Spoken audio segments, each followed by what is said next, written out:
अऊज़ु बिल्लाहि मिनश्शैतानिर्रजीम बिस्मिल्लाहिर्रहमानिर्रहीम। शुरू अल्लाह के नाम से जो बड़ा मेहरबान नहायत रहम वाला है, और नबी करीम हज़रत मोहम्मद मुस्तफ़ा सल्लल्लाहु अलैहि वसल्लम पर बेहद दुरूद व सलाम। अस्सलाम वालेकुम नाज़रीन, आप देख रहे हैं मेरा यूट्यूब चैनल की जाना मैं कौन। नाज़रीन कराम, आज की वीडियो बहुत ख़ास है, जिसमें हम आपको बताएंगे कि हज़रत शाह शम्स तबरेज़ सब्ज़वारी रहमतुल्लाह अलैह के साथ बगदाद से जो शहज़ादा मुल्तान शरीफ आया, उसका मज़ार कहाँ है। ये सब बातें हम आज की अपनी इस वीडियो में आपको बताएंगे और शहज़ादा मोहम्मद नकूदारी के बारे में भी बताएंगे कि शहज़ादा मोहम्मद नकूदारी कौन था, हज़रत शाह शम्स तबरेज़ सब्ज़वारी रहमतुल्लाह अलैह के साथ उसका क्या ताल्लुक़ था, और मुल्तान में शहज़ादा मोहम्मद नकूदार किस नाम से मशहूर हो गया। नाज़रीन कराम, वीडियो को मुकम्मल देखने से पहले नए आने वाले मोअज़्ज़िज़ मेंबरान को हम खुशामदीद कहते हैं और गुजारिश करते हैं कि अगर आपने हमारे चैनल को अभी तक सब्सक्राइब नहीं किया तो बराह करम सबसे पहले सब्सक्राइब करें, फिर बेल आइकॉन पर क्लिक करके ऑल का बटन दबाएं ताकि हमारी आइंदा आने वाली मज़ीद मालूमाती वीडियोज़ आप तक बर वक्त पहुँचती रहें। नाज़रीन कराम, हम इस वक्त मौजूद हैं दरबार आलिया हाजी बगदाद रहमतुल्लाह अलैह के अंदर हम इस वक्त मौजूद हैं। आपको बताते चलें कि दरबार आलिया हाजी बगदाद रहमतुल्लाह अलैह मुल्तान में वाक़े है और हज़रत शाह शम्स तबरेज़ सब्ज़वारी रहमतुल्लाह अलैह के मज़ार अक़दस के मशरिक़ की जानिब बावा सफ़रा कब्रिस्तान में हाजी बगदाद रहमतुल्लाह अलैह का मज़ार अक़दस है। नाज़रीन कराम, मुल्तान में शाह शम्स तबरेज़ रोड के साथ मछली मार्केट है, उसके साथ नाज़रीन कराम बावा सफ़रा कब्रिस्तान है, जहां हाजी बगदाद रहमतुल्लाह अलैह का मज़ार अक़दस है। नाज़रीन कराम, आपको बताते चलें कि हज़रत शाह शम्स सब्ज़वारी रहमतुल्लाह अलैह बगदाद में जब मुखालफत के बाद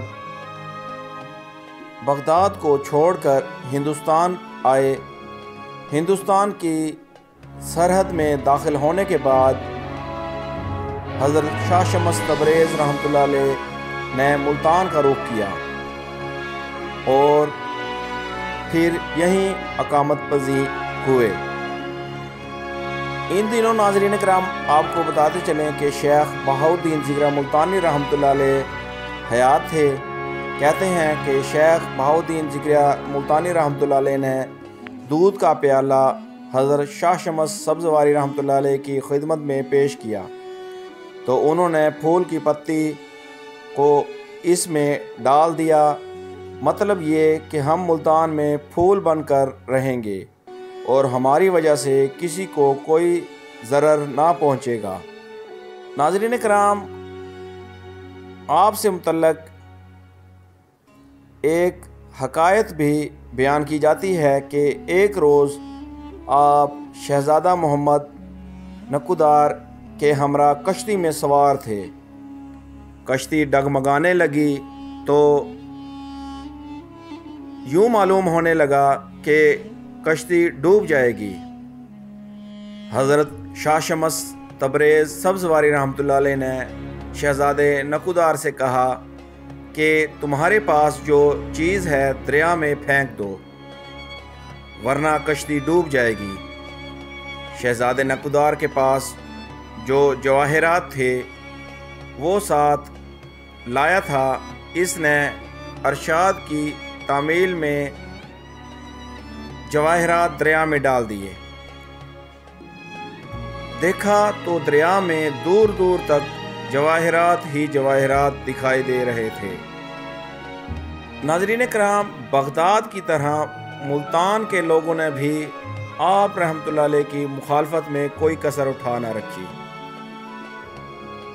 یہاں تک کہ ایک مرتبہ گوشت بھوننے کے لیے آگ کی ضرورت پڑی تو شہزادے نکودار کو بھیجا کہ کہیں سے آگ لے آؤ، تو پورے شہر میں کسی نے آگ نہ دی، بلکہ ایک شخص نے شہزادے کو پیٹ ڈالا۔